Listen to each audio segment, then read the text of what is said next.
Hello all, welcome to our channel. చూడండి, 6th class అండి. Last 2 lessons అండి. 10 lessons అయితే మనం ఇప్పటి వరకు చూసాం కదా. డూడు బసవన్న ఎంత మంచి వారమ్మ ఉపవాచకం అండి, 12వ లెసను. ఇప్పుడు మనం డూడు బసవన్న అయితే చూద్దాము. ప్రక్రియ వచ్చి జీవిత చిత్రం, సంస్కృతి అండి, ఇతివృత్తం వచ్చి, రచయిత వచ్చి రావూరి భరద్వాజ, డాక్టర్ రావూరి భరద్వాజ గారు. చూద్దామండి లెసన్. డూడు బసవన్న ఉద్దేశం అండి, గంగిరెద్దుల వారి జీవన విధానాన్ని తెలియజేస్తూ జానపద కళల పట్ల విద్యార్థులకు అవగాహన కలిగించడం ఈ పాఠం ఉద్దేశం. రావూరి భరద్వాజ గారండి. కవి పరిచయం వచ్చి గుంటూరు జిల్లా తాడికొండలో జన్మించారు. విమల ఈయన రాసిన తొలి కథ. అపరిచితులు, కథాసాగరము వంటి 37 కథా సంపుటాలు, ఉడతమ్మ ఉపదేశం, కీలుగుర్రం వంటి 43 పిల్లల కథలు, కరిమిరింగిన వెలగపండు, జలప్రలయం వంటి 17 నవలలు రాశారు. వీరి పాకుడు రాళ్ళు నవలకు జ్ఞానపీఠ పురస్కారం లభించింది. కళాప్రపూర్ణ కేంద్ర సాహిత్య అకాడమీ పురస్కారం, సోవియట్ భూమి నెహ్రూ పురస్కారం, రాజాలక్ష్మి ఫౌండేషన్ అవార్డు, గోపీచంద్ జాతీయ సాహిత్య పురస్కారం, కళారత్న ఆంధ్రప్రదేశ్ ప్రభుత్వం ఇస్తుందండి, లోక్నాయక్ ఫౌండేషన్ పురస్కారం వంటివి పొందారు. ప్రస్తుత పాఠ్యభాగం జీవన సమరం అనే యథార్థ జీవుల యథార్థ గాథల పుస్తకం నుండి తీసుకోబడింది. లెసన్ చూద్దామండి. డూడు బసవన్న, ప్రభువు గారికి దండం పెట్టు, పాదం వంచి దండం పెట్టు, చాటెడు గింజలు ఇస్తారంటూ, చారెడు రూకలు ఇస్తారంటూ, డూడు డూడు బసవన్న, డూడు డూడు బసవన్న. నాగరికత రోజు రోజుకు పెరుగుతున్నది, పెరగవలసిందే. అలా పెరుగుతున్నప్పుడు కొత్త సంప్రదాయాలు, కొత్త విలువలు వస్తాయి. ఇలా రావడంతో బాటుగా పాత ఆచారాలు కొన్ని అవుతున్నాయి. బొత్తిగా ఆచరణకు పనికిరానివి, కాలంతో పాటు మారలేనివి, ప్రయోజనం లేనివి, మారినా కనబరుగైన అంతగా బాధ ఉండదు. కానీ ఇలాంటి వాటిల్లో అంతో ఇంతో ఉండే అందచందాలు కూడా రూపుమాసిపోతున్నప్పుడే బాధ వేస్తుంది. అలా క్రమంగా కన్నుదాటిపోతున్న వాటిల్లో గంగిరెద్దు ఒకటి. గంగిరెద్దాట చాలా ప్రాచీనమైందని చెప్పుకోవచ్చు. పరమేశ్వరుడంతటి వాడు తన నంది చేతే ఈ ఆట ఆడించాడు. మరి మహాచక్రవర్తులు, యవనరాజులు, రాజులు దేశమంతా చిత్తువత్తుగా ఉన్న రోజుల్లో ఈ ఆట మరింత దేదీవ్యమానంగా ఉండేదేమో. ఎందుకనంటే అప్పట్లో వెలువడిన పుస్తకాలు చూస్తూ ఉంటే వాటిల్లోని రాకుమారులు, రాజకుమార్తెలు ఈ గంగిరెద్దాటలు చూసి ఆనందించిన ఘట్టాలు కనిపిస్తాయి. ప్రారంభంలో ఇదొక వినోద క్రీడగా మొదలైన రాను గంగిరెద్దును ఆడించడం ఒక వృత్తిగా మార్పు చెందింది. ఇప్పుడు ఆ వృత్తికి తిలోదకాలివ్వవలసి వచ్చిందంటున్నాడు బసవయ్య. బసవయ్యది చాలా పెద్ద కుటుంబం. 6 అన్నదమ్ముల్లోనూ పెద్దవాడు. తండ్రి వెంట ఊరూరా తిరగడం, తండ్రిని గమనిస్తూ ఉండడం, ఆయన మాటల్ని పద్ధతుల్ని అనుకరిస్తూ ఉండడంతో చిన్నతనం నుండి ఈ ఆటలోని మెలకువలన్నీ అవగతమయ్యాయి. తండ్రి బసవ అని కేకవేసి ఎద్దుచేత ఒక్కో మోలీ చేయిస్తున్నప్పుడు బసవయ్య ఆ మోలీకి అనుగుణంగా రాండోలు వాయించేవాడు. దాన్ని వాయించడం కష్టమండి దొరగారు. మామూలు డోలు వాయించడం అంటే ఒక చేత్తో డోలును కర్రను పట్టుకొని మరో చేతి వేళ్లతో వాయించాలి. రాండోలును వాయించడానికి 2 చేతులతోనూ 2 కర్రల్ని పట్టుకోవాలి. ఒక పుడకతో డోలు చర్మాన్ని రాపాడుతూ మరో కర్రతో రెండో వైపున వరసలు వాయించాలి. నాకీ పని చిన్నప్పటి నుంచి తెలిసినండి అన్నాడు బసవయ్య. తను, తన తండ్రి, తన చిన్నాన్న కలిసి అనేక వందల ఊళ్ళు తిరిగామన్నాడు బసవయ్య. తన బాబాయి శృతిపోస్తూ రాండోలు వాయించేవాడట. తను సన్నాయి వాయిస్తుంటే తండ్రి గంగిరెద్దును ఆడించేవాడు. ఈ రోజుల్లో వారికో పెద్ద దూడ కూడా ఉండేది. అది గొడ్డుమోతు గొడ్డు. పోలేరమ్మ గుడి దగ్గరో బొడ్డురాయి దగ్గరో గడివేసే వాళ్ళమండి. 200-300 మంది దాకా చుట్టూ చేరేవారు. ఎద్దుచేత రకరకాల మోలీలు వేయించేవాడు మా నాన్న. ఆ ఎద్దు ముంగాళ్ళు వంచి ముందుకు నడుస్తుంది, వెనక్కు జరుగుతుంది, ఒంటికాళ్ళతో దండం పెడుతుంది. కాదు, అవును అని తలతో సైగ చేసేది. రాండోలు వాయిద్యానికి అనుగుణంగా గంతులు వేసేది, అలిగేది, కోపగించుకునేది, ఆనందంతో చిందులు తొక్కేది, కోపంతో కాలు దువ్వి తోకమట్ట ఎగబెట్టి రంకెలు వేసేది. ఏ పని చేయమంటే ఆ పని శుభ్రంగా చేసేదండి అన్నాడు బసవయ్య. సాధారణంగా గంగిరెద్దుల్ని కొనడం అంటూ జరగదన్నాడు బసవయ్య. తప్పుడు సుడులున్న గీతల్ని, పొగరుమోతు వాటిని, పోట్ల కోడెల్ని ఈ గంగిరెద్దుల వాళ్లకు ఇస్తూ ఉండేవారట. ముగుదాడు వేసి మూతికి చిక్కం గట్టి కాళ్ళకు బంధాలు వేసి దాన్ని అంకెకు తెచ్చువారుట. ఒక్కో గిత్త 3-4 మాసాల కల్లా విద్యలన్నీ నేర్చుకుంటే మరొక దానికి నేర్పడానికి 7-8 మాసాలు కూడా పడుతుందన్నాడు బసవయ్య. ముందుగా వినవండి, దాన్ని సాధికలోకి తీసుకురావడం చాలా కష్టం. ఆట నేర్పేటప్పుడు కొట్టక తప్పదండి. నేర్చుకున్న తరువాత కూడా ఒక్కోసారి మొరాయించి మా పరువు తీస్తుందండి అన్నాడు బసవయ్య. ఆ రోజుల్లో ఒక్కో ఊళ్ళో 3 రోజులు మకం వేస్తుండేవాళ్ళమని, ఊరి బయట ఏ చెట్టు కిందనో ఉడకేసుకు తింటూ ఉండేవాళ్ళమని, ఏ రైతు కొట్టం దగ్గరకెళ్ళినా ఎద్దు మేతకు కరువుండేది కాదని చెప్పుకొచ్చాడు బసవయ్య. పోటీలు పడి ఆడించేవాళ్ళు బాబయ్య. పాత పంచెలు, ఉత్తరీయాలు, చొక్కాలు, చీరలు, రవికెలు మూటెడు దొరికేవి. గంగిరెద్దుకి, ఆవుకి మేత, దానా ఊరివాళ్ళు పోటీల మీద పంపించేవారు. క్రమంగా చూస్తూ ఉండగానే ఆ కాలం కళ్ళ ముందే దాటిపోయిందండి. బస్తీల ముఖం చూసి ఎన్నేళ్ళయిందోనండి. మరి మారుమూల పల్లెటూళ్ళను పట్టుకొని వేలాడుతున్నాం. ఇది వరకు చాటలతో గింజలు పెట్టేవాళ్ళు. ఇప్పుడు గుప్పెళ్లతో వేస్తున్నారు, లేదా 5 పైసాలో 10 పైసాలో పడేస్తున్నారు. నా తమ్ముళ్ళందరూ కూలిపనో నాలిపనో చేసుకుంటున్నారు. ఇదిగో నేను మా లింగమయ్య మాత్రం ఇంకా బసవదేవుల్ని నమ్ముకొని బతుక్కొస్తున్నాం. అసలు మా దేవురో పొట్టచేత పట్టుకొని ఊరూరా తిరిగే వాడికి ఒక ఊరంటూ ఉంటే గడుస్తుందా బాబు? ఏ ఊరు పచ్చగా ఉంటే అదే నా ఊరు. ఎక్కడ ధర్మప్రభువులుంటే అదే నా ఊరు అన్నాడు బసవయ్య. బసవయ్యకు 5 పిల్లలు. పెద్దవాడు తన రెండో తమ్ముడి దగ్గర ఉంటున్నాట. మిగిలిన 4 తనతో బాటే ఊరూరా తిరుగుతుంటారట. ఈ విద్య నాతోనే ఆఖరు సార్ అన్నాడు బసవయ్య. గంగిరెద్దు గంగడోలును ఆప్యాయంగా నిమురుతూ అలా అంటున్నప్పుడు అతని కళ్ళు నీటితో నిండిపోయాయి. లెసన్ అయిపోయిందండి. నెక్స్ట్ చూద్దాము. చదవండి, ఆనందించండి. గురి అనే కథ పెట్టారండి ఇక్కడ. పూర్వం విదర్భ దేశాన్ని విక్రమసేనుడు అనే రాజు పరిపాలించేవాడు. ఆయన మంత్రి రాంబంటు. ఎంతో తెలివైన వాడే కాకుండా సమయస్ఫూర్తి కలవాడు. విక్రమసేనుడు అన్ని విషయాల్లో మంత్రి సలహాలను తీసుకునేవాడు. విక్రమసేనుడికి వేటంటే చాలా ఇష్టం. సంవత్సరంలో ఏదో ఒక నెల అడవికి వెళ్ళి జంతువులను వేటాడుతూ గడిపేవాడు. ఒకసారి తన పరివారాన్ని వెంటబెట్టుకుని రాజ్యానికి తూర్పు దిక్కున ఉన్న దట్టమైన అడవికి వెళ్ళాడు. ఆయనతో పాటు మంత్రి రాంబంటు కూడా ఉన్నాడు. ఆ రోజు ఎంత తిరిగినా ఒక్క జంతువు కూడా కనబడలేదు. విక్రమసేనుడికి ఎంతో నిరాశగాను విసుగ్గాను అనిపించింది.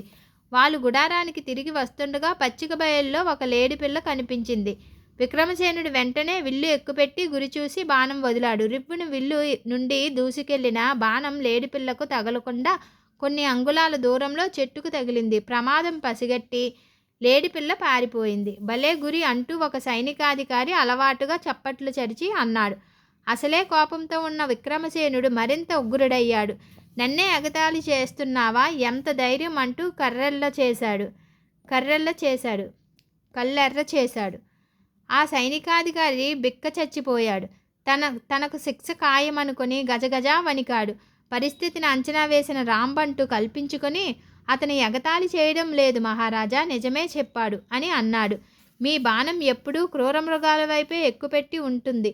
అమాయకమైన చిన్న చిన్న జంతువులను మీరు వేటాడరు.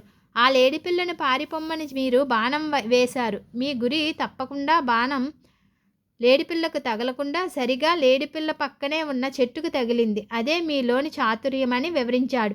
దానితో విక్రమసేనుడి కోపం పోయి సంతోషంగా నవ్వాడు. తనని రక్షించినందుకు రాంబంటు వైపు కృతజ్ఞతగా చూశాడు సైనికాధికారి. నెక్స్ట్ అండి, 11 లెసన్లు అయిపోయాయి కదండి. 12వ లెసన్ ఉపవాచకం అండి. చూడండి, వ్యక్తీకరణ, సృజనాత్మకత. శ్రీ వెన్నెలకంటి రాఘవయ్య యానాదులు అనే పుస్తకం నుంచి సంక్షిప్తం. ఎంత మంచి వారమ్మ ఉపవాచకం. వ్యాసం అండి, ప్రక్రియ వచ్చి వ్యాసము. జీవన విధానం అండి ఇతివృత్తి. వెన్నెలకంటి రాఘవయ్య గారు రచయిత. విభిన్న జాతులు, ఆచార వ్యవహారాలకు నిలయం మన దేశం. మన దేశంలో ప్రతి జాతి ఔన్నత్యాన్ని గుర్తిస్తూ గతాన్ని స్మరించుకొని నేటిని తర్కించుకొని భావిని ఊహించుకొని మంచి చెడ్డలను నిర్మోహమాటంగా మనస్సుకు తెచ్చుకోవడం ఆవశ్యకం, కర్తవ్యం. నాగరికతకు సౌకర్యాలకు దూరమైన తమ విభిన్న జీవన శైలితో దేశం కోసం తమ వంతు కృషిని చేసిన జాతులు, తెగలు, కొక్కళ్ళలు. వారిలో ఒకరు యానాదులు. ఎంత మంచివాడమ్మా, యాడికి పోయినాడమ్మా, గుట్ట మీదకెక్కాడు, పుట్టతేనె తెచ్చాడు, మట్టగడిసెలు తెచ్చాడు, పిట్టల కుచ్చు లేస్తాడు, కట్టెల మోపులు మోస్తాడు, ఏటికి కావలి కాస్తాడు, పుట్టినా గిట్టినా ఒకటేనంటాడు, కట్టుబట్టలతోనే కాలం గడిపేస్తాడు. ఎంత మంచివాడమ్మా, యాడికి పోయినాడమ్మా అని పాడుకుంటూ నిరాడంబరంగా జీవనశైలితో సాక్షాత్కరించు కష్టజీవులు యానాదులు. వీరు ద్రావిడుల వలసలకు చాలా పూర్వమే తెనుగు ప్రాంతాన్ని అంటిపెట్టుకొని ఉన్న అనాది మానవులు అనుకోవచ్చు. అనాది పదం నుండి అనాది అనే పదం పుట్టి ఉండొచ్చు అనే భావన ప్రజల్లో ఉంది. దక్షిణాన పొన్నేరు తమిళనాడు, అది ఉత్తరాన కృష్ణ ఆంధ్రప్రదేశ్, మధ్య ప్రాంతమే వీరి తొలి స్థానం. అడవుల్లో పుష్కలంగా దొరుకుచుండిన తేనె, చారపప్పు, వైద్యానికి అవసరమైన మూలికలు సేకరించి అమ్ముతుంటారు. ఇండ్లకు కావలసిన కలప, వెదురు మొదలైన అడవి ఫలితాన్ని పరిసర గ్రామాల రైతులకు విక్రయించి తమకు అవసరమైన తిండి గింజలను, బట్టలను, చమురులను కొనుగోలు చేసుకుంటూ జీవనం గడుపుతారు. పొలాల్లో పంట కాపుదల, చేపలను పట్టడం కూడా వారి వృత్తులే. దేశం యొక్క ధాన్యరాశులు, ఎలుకలు నశింపజేయకుండా లక్షల సంవత్సరాల నుండి నిరంతరం కాపాడుతున్న కష్టజీవులు. పంటల పరిరక్షకునిగా సంఘ శ్రేయస్సు భుజానికెత్తుకున్న యానాది రూపంలో నిర్మలమైన కండ్లు, విండ్లవలే తీరిన కనుబొమ్మలు. చూడండి, ఇక్కడ వర్ణించారు. పంటల పరిరక్షకునిగా సంఘ శ్రేయస్సు భుజానికెత్తుకున్న యానాది రూపంలో నిర్మలమైన కండ్లు, విండ్లవలే తీరిన కనుబొమ్మలు కనిపిస్తాయి. ఎంత చమురు రాసినా ఎదుగనొల్లని ఎరకల ఉంగరాలు, సన్నని పెదవులు, పలుచని పలుకబారు కట్టె శరీరాలు, పరుగుల్లో గుర్రాలను కూడా వెనుక వేయగల లేసైన పిక్కలు, సన్నని నడుములు, అందమైన పెదవులను, ఎడబాయని చిరునవ్వులు. దక్షిణ దేశపు ఆదివాసులందరిలోకి యానాదులే అందగాళ్ళని అనిపిస్తే అందుకు ఎవరు కినియ బనిలేదు. పిక్చర్ చూడండి.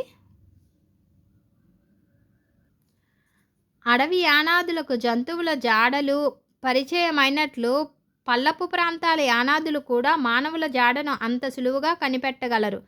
జాడలు తీయడంలో వీరికున్న తెలివితేటలను పోలీసు ఉద్యోగులు ఎట్లు ఉపయోగించెదరో అట్లే వేటగాండ్రు కూడా యానాదుల తోడ్పాటును వేటలో హెచ్చుగా ఉపయోగించుకుంటారు. జమీందారులు ఏలేటప్పుడు సురక్షితంగా తాము కూర్చున్న మంచెల దగ్గర పులులను, చిరుతలను, ఎలుగుబంట్లను, అడవి దున్నలను పరవ తోలించుకుంటకు వీరే పనికి వస్తారు. పుట్టలోని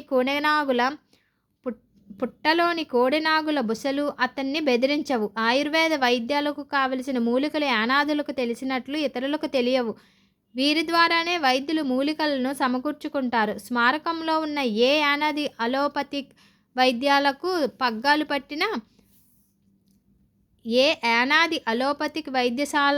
పగ్గాలు పట్టినా పోడు. అతని ఆరోగ్యము మామూలుగా తృప్తికరంగా ఉంటుంది. చీటికి మాటికి మందులు, మాకులు తినకుండా ఉండేవారు. ఆరోగ్యవంతులని నమ్మే కూనీ వైద్యశాస్త్ర ప్రాపకులలో యానాదులు ప్రథములు. కుండ కషాయాలు, మూలికలే వీరి ఔషధాలు. ఒక విధంగా ఆలోచిస్తే యానాదిని వేదాంతిగానే భావించవచ్చు. ఆస్తి మీద ఆశ లేకుండా కాయ కష్టం మీద ఆధారపడి జీవిస్తారు. వీరి నివాసమైన గుడిసెలను పరిశీలిస్తే అన్నీ ఒకే రీతిగా ఉంటాయి. ఇళ్ల నిర్మాణానికి కావలసిన కలపంతా చెట్టు కొమ్మలు లేకుంటే చిట్టి వెదురు బొంగులతో వలయాకారంగా నిర్మించి ఇంటిని తాటాకులతో నేల నుండి పై వరకు నారతో కుట్టేస్తారు. ఇంటి వాకిలికి కుడి ప్రక్కన గుంట పొయ్యి, నీళ్ళ కుండలు, చెంబు ఉంటాయి. ఎడమ ప్రక్కన తట్టలు, బుట్టలు, మధ్య రోకటి గుంట, నెత్తిమీద తగిలేటట్టు కట్టిపెట్టిన తప్పెట, వాకిలి వెనుక పక్క జాజి చెక్కల పెట్టె, దానిపై వేలాడగట్టిన ఈత ఆకుల చాప, చూరులో దోపిన గెసిక, గూచి కర్ర, యానాది ఐహిక ఐశ్వర్యమంతా. యానాది అల్పసంతోషి అయినందున ఆశ అసలే లేనందున అతని జీవితంలో నిరాశ, నిస్పృహలు, ఈర్ష్యాదేశాలు, అసూయ కనిపించవు. ఒకవేళ కనిపించినా దీర్ఘకాలము ఉండవు. పస్తుకు పండుగకు అంత భేదము తెలియకపోవడమే ఒడిదుడుకులు లేని అతని జీవయాత్రకు ఊతకర్ర. మితభాషి అయినందువల్ల అధిక ప్రసంగాలు, పరనిందారోపణలు, ఇరుగుపొరుగు తగాదాలు ఇతన్ని బాధించవు. పరిగెత్తి పాలు త్రాగే దానికన్నా నిలుచొని నీళ్లు త్రాగడమే మేలనే కోవకు చెందినవాడే యానాది. వీరిని ఏకభుక్తులుగా పరిగణించవచ్చు. మాంసాహారముతో పాటు ఆకుకూరలను ఆహారంలో భాగంగా చేసుకుంటారు. కలే పండ్లు, నాగజముడి పండ్లు, బిక్కీ పండ్లు వారు తినే పండ్లు. యానాదులకు మద్యపానం గిట్టదు. వివిధ జాతుల నైతిక వర్తనాన్ని స్థూలంగా పరీక్షించినప్పుడు మత్తుకు గాని దానితో బుట్టవైన దౌర్జన్యానికి గాని ఒడిగట్టని నిరుపేద కులాల్లో నిష్టగా జీవించేవారు యానాదులొక్కరే అని సగర్వంగా చెప్పవచ్చు. మగమాటము యానాదులకు ఉగ్గుపాలతో అలవాటైన సుగుణము. అమాయకత్వం, మర్యాద, ఆదరము, అతిథి సత్కారము ఇవన్నీ పెదవులను ఎడబాయని చిరునవ్వులోనే ప్రస్తుతమవుతాయి. వీళ్ళు మాట్లాడేటప్పుడు స్వచ్ఛమైన అచ్చతెలుగు మాటలు ముత్యాల్లా జారి పడుతుంటాయి. ఒక్కోసారి ఒత్తులు లేని పదాలకు ఒత్తులు సునాయాసంగా కల్పించి భావగా పలకడం వారి నోటి నుండి భాష నూతన సొంపులను సంతరించుకుంటుంది. తిరునాళ్ళన్నా, వీధి భాగవతాలన్నా, తోలుబొమ్మలాటలన్నా, జాతరలన్నా, ఊరేగింపులన్నా యానాదులకు భలే సంబరం. తిరునాళ్లకు, తీర్థాలకు ఒంటరిగా పోకుండా ఇంటిల్లిపాది ముదుసళ్లతో సహా కదిలి వెళ్తుంటారు. వీరిలో కళాకారులు కూడా ఉండడం విశేషం. వీరు ప్రదర్శించే యక్షగానం బాగా గ్రామీణులను ఆకర్షిస్తుంది. యానాదుల భాగవతాన్ని చూడడానికి 5-6 మైళ్ళ దూరం నుండి జనం వస్తారు. స్త్రీవేషాలను కూడా మగవారే ధరిస్తారు. వేషము యొక్క నాణ్యానికి జోడు గొంతు యొక్క మాధుర్యము పండిత పామరులను సైతం ఆకర్షిస్తుండేవి. యువతుల గొబ్బివాటలు అంత శ్రావ్యంగానూ, ఆటలు మరింత రమ్యంగానూ, నటన అంత గంభీరంగానూ ఉంటాయి. యానాది స్త్రీలకు తెలిసినన్ని పాటలు ఇతరులకు అంతగా తెలియవు. వారు పాడే పాటల్లో కట్టమీద గడ్డి కోసే లలన, కట్ట కింద మోపుగట్టే లలన, బంగారు సామె,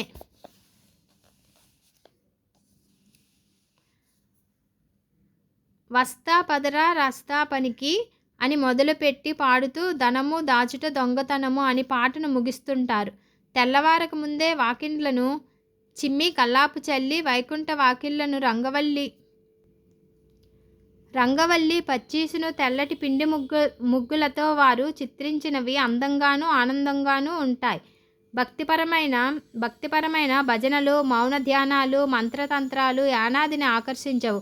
యానాదుల దైవం వెంకటేశ్వర్లు.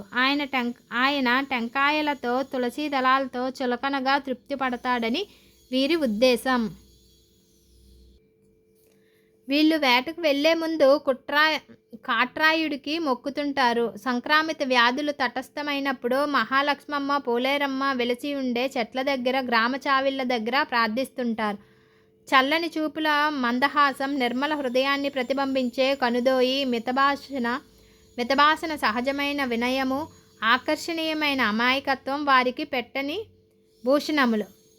అందంగా రానటువంటి సుకంబుల కర్రలు చాచుదు మా కులము, పొందంగా రానటువంటి ఫలంబుకు పొక్కదు సొక్కదు మా కులము అనే నిబ్బరముతో బాహ్య ప్రపంచానికి నీతిని నేర్పగల యానాది మన మానవ సంఘానికి పరమేశ్వరుడు ప్రసాదించిన ఆభరణం. నేటి తరంలో యానాదులు సగౌరవంగా భాషను పెంచుకొని విద్యాగంధ మలవరుచుకొని ఆంధ్ర జన బాహుల్యంలో ఒకరై సాంఘిక పురోగమన పదంలో నడుస్తున్నారు. సంఘాభిమానము, పరస్పర సహకారము, సంఘశక్తి, పౌరుషము, పట్టుదలలో ఆలంబనగా వారు అత్యున్నత పదవులను పొందడం మనం గర్వించదగింది. వెన్నెలకంటి రాఘవయ్య గారండి. చూడండి కవి పరిచయం 4/6/1897 నుంచి 24/11/1981 వరకు ఉన్నారు. డేట్ చూడండి. నెల్లూరు గాంధీగా పేరు పొందిన రాఘవయ్య గారు స్వాతంత్ర సమరయోధులు, సంఘ సేవకులు, చరిత్రకారులు. స్వాతంత్ర సమరంలో సహాయ నిరాకరణ ఉద్యమంలో పాల్గొని 21 నెలలు జైలు శిక్ష అనుభవించారు. వీరిని 1973లో భారత ప్రభుత్వం పద్మభూషణ్ ఇచ్చి గౌరవించింది. ఆనాదులు, భారతదేశంలో ఆదివాసులు వంటి 22 పుస్తకాలు రాశారు. తెలుగులో అడవి పూలు, నాగులు, చెంచులు, సంచార జాతులు వంటి 10 పుస్తకాలు రాశారు. అయిపోయాయండి. 12 లెసన్స్ అయితే అయిపోయాయి. గ్రామర్ పార్ట్ ఉందండి, నెక్స్ట్ వీడియోలో అయితే పెడతాను. నేను ఆల్రెడీ ఇక్కడ ప్రకృతి వికృతిలో పర్యాయ పదాలు కూడా పెట్టానండి. ప్రీవియస్ వీడియోలు చెక్ చేస్తే ఉంటాయి. ఈ వీడియో నచ్చినట్లయితే లైక్ చేయండి. నెక్స్ట్ వీడియోలో మళ్ళీ కలుద్దాం. Bye friends.